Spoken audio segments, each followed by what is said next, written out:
Hello everyone. NIS DElEd के बच्चे पहुंच चुके हैं दिल्ली और दिल्ली में अपनी आवाज जो है उठा रहे हैं। लेकिन क्या इतना काफी है? क्या शिक्षा मंत्री जो है इन बच्चों से मिलेंगे? क्या इनके दर्द को समझेंगे वो जिस दर्द से ये गुजर रहे हैं?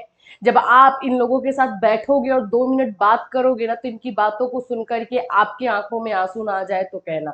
इस दर्द से ये सारे के सारे एनआईएस डीएलएड अभ्यर्थी गुजर रहे हैं। इन्हें समझ में नहीं आ रहा है कि ये क्या करें, क्योंकि ऐसी जगह पे ला करके उनको छोड़ा गया है जहां से उनको किधर रास्ता है, क्या किधर जाना है नहीं पता है।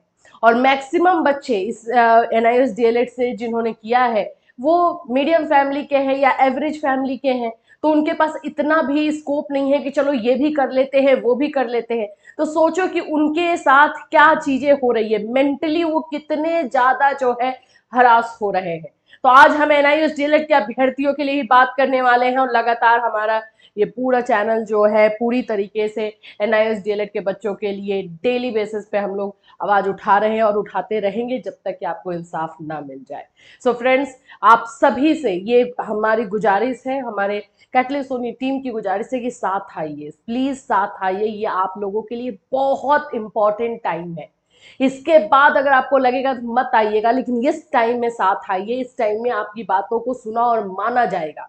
इस बात को समझिए, इस वक्त के नजाकत को जो है वो समझिए कि ये कितना इंपॉर्टेंट टाइम है आप लोगों के लिए।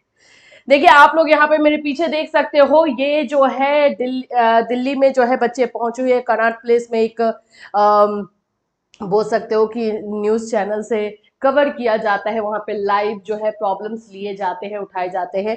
वहां पे एनआईएस डीएलएड के ये सारे बच्चे वहां पहुंचे हुए, इनकी आंखों में आप देख करके देखिए, जब ये बात करते हैं तो देखिए, हर किसी को जिससे बात करते हैं वो इनकी आंखों में एक उम्मीद की किरण जो है बन जाती है। हमसे भी जब ये बात होती है इनकी ना, तो एक लगता है कि हाँ कुछ होगा, अच्छा कुछ ऐसा बता देंगे, ये बोलेंगे कि हाँ हो जाएगा। तो ये उम्मीद की किरण जो है हर किसी को उसी नजर से देख रहे हैं। कोई एक मसीहा आए, कोई ऐसा आए जो कि इनके दर्द को समझे और इस दर्द से इनको छुटकारा दिलाए। तो इसी तरह से ये लोग यहाँ पर पहुंचे हैं, वहां पर अपनी बातों को रख रहे हैं। लगातार आवाज उठाने की जो है मांग हो रही है और ये मांग तेजी से होनी चाहिए।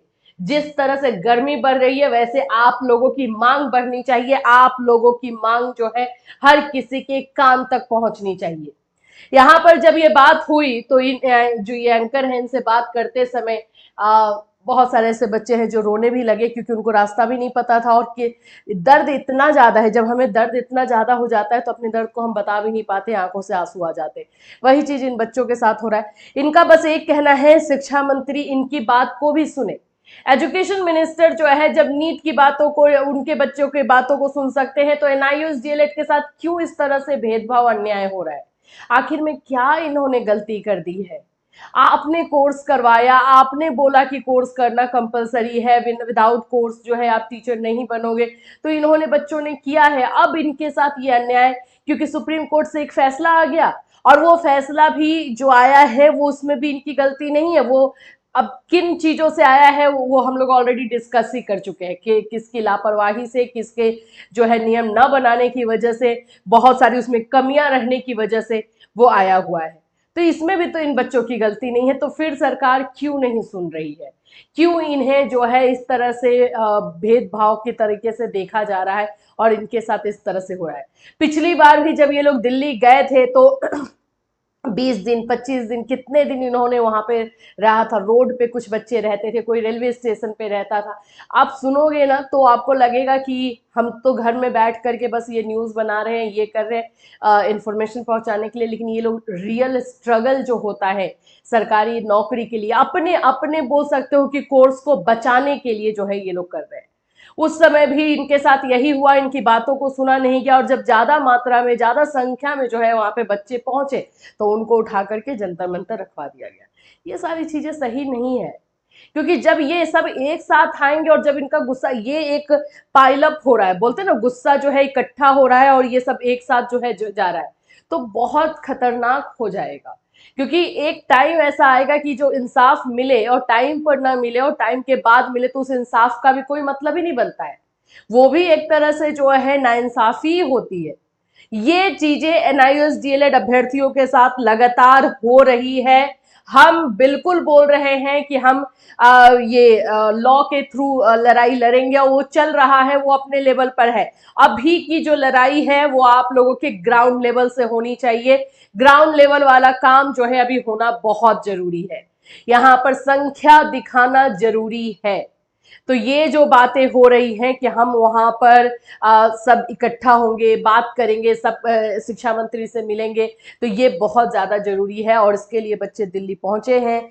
और सोचो, यहां से दिल्ली जाना, कुछ गोरखपुर से, यूपी से आए हैं, कुछ बिहार से हैं, कुछ वेस्ट बंगाल से है, कुछ असम से है, कहाँ कहाँ से बच्चे आ रहे हैं।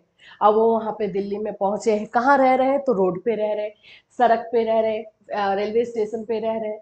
आखिर में इन्होंने कर क्या दिया है भाई, जो इनके साथ इतना अन्याय किया जा रहा है? आप सुन लीजिए एक बार बात। आपको लग रहा है कि नहीं इसमें कुछ नहीं हो सकता, तो उसमें भी बता दीजिए। आपसे उम्मीदें हैं क्योंकि आपको वो पोस्ट दिया गया है, उस पद पर आप हैं, इसीलिए है। तो ये लगातार जो है ये चीजें एनआईओएस डीएलएड में चल रही है। जो लोग घर बैठे हैं और घर बैठ करके हमें सुन रहे हैं, उस सभी से एक रिक्वेस्ट है, आप जा रहे हो तो ठीक है, अच्छी बात है। नहीं जा रहे हो तो भी सोशल मीडिया पर आग लगा दो। सोशल मीडिया पर आप लगातार जो है अपनी बातें रखो, जो ट्वीट के थ्रू है, मैसेजेस के थ्रू है, आप लगातार रखिए, ताकि वहां पर जहां पे ग्राउंड लेवल में ये लोग लड़ाई लड़ रहे हैं, तो एटलीस्ट सोशल मीडिया पर जो है आप लड़ो, तो समझ में आए कि हाँ ये क्या चल रहा है ट्रेंडिंग में। जब तक आपका मैसेज नहीं आएगा, जब तक ट्वीट नहीं आएगा, तब तक आप भी जानते हो कि कुछ फायदा नहीं होता है। तो उसके लिए एक साथ लगने की जरूरत है, वो लगातार आपको करना होगा। आप लोगों को जो है अपनी बातों को रखना होगा। पीएमओ को, एजुकेशन मिनिस्टर को, सभी को टैग कीजिए, एनसीटी को, एमएचआरडी को, सबको टैग कीजिए और रखिए। आप सोचोगे कि नहीं इससे कुछ नहीं हो पाएगा, तो अब जब आपने मान कर ही रखा है कि कुछ नहीं हो पाएगा, तो फिर इस न्यूज को देखने का भी कोई फायदा ही नहीं है, फिर इसके बारे में इंफॉर्मेशन रखने का भी कोई फायदा नहीं है। अगर निगेटिविटी के साथ चलना है तो पूरी तरीके से चलिए, लेकिन अभी हो सकता है, हम बेवकूफ नहीं है हम लोग जो ये बार बार बोल रहे कि अभी का टाइम इंपॉर्टेंट क्यों है। अभी आपने देखा भाई कि नीट में क्या हुआ है। वो लोग गए, जा करके डायरेक्टली मिले हैं और उन्होंने बता दिया है। आपके पास भी इतना प्रूफ है, आपके पास तो भाई पूरा वो लिस्ट है मोदी सर जी के का, जो जिसमें क्लियरली 2 पॉइंट लिखा हुआ है कि ये 2 साल का कोर्स है, और दूसरा पॉइंट लिखा हुआ है कि हर वैकेंसी में ये जो है मान्य होगा।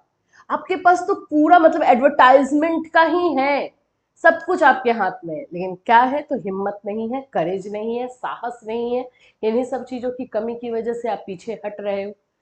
अभी आप लोगों को क्या ही हम लोग बताएं, हमारा काम है आप लोगों को बताना ये चीजें हो रही है। जब इन लोगों की बातों को हमने सुना, बस ये तो न्यूज में दिखाया, हमने सुना तो हमारी आंखों में आंसू आ गया।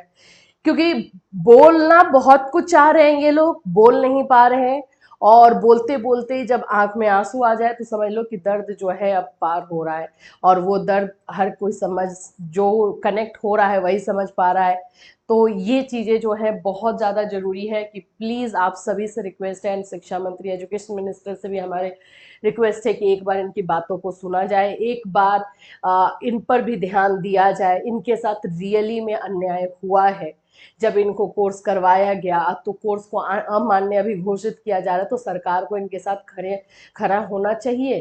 क्योंकि सरकार जो है, सरकार ने ही इनको ये कोर्स करवाया है। अगर सुप्रीम कोर्ट के कुछ जो फैसला दिया है कुछ नियमों के आधार पे, तो उस नियमों में मॉडिफिकेशन करने के लिए भी बताया है कि अगर सरकार चाहे तो इसमें जो है, एनसीटी चाहे तो इसमें चाहे मॉडिफिकेशन, संशोधन कर सकती है। तो क्यों नहीं कर रही है?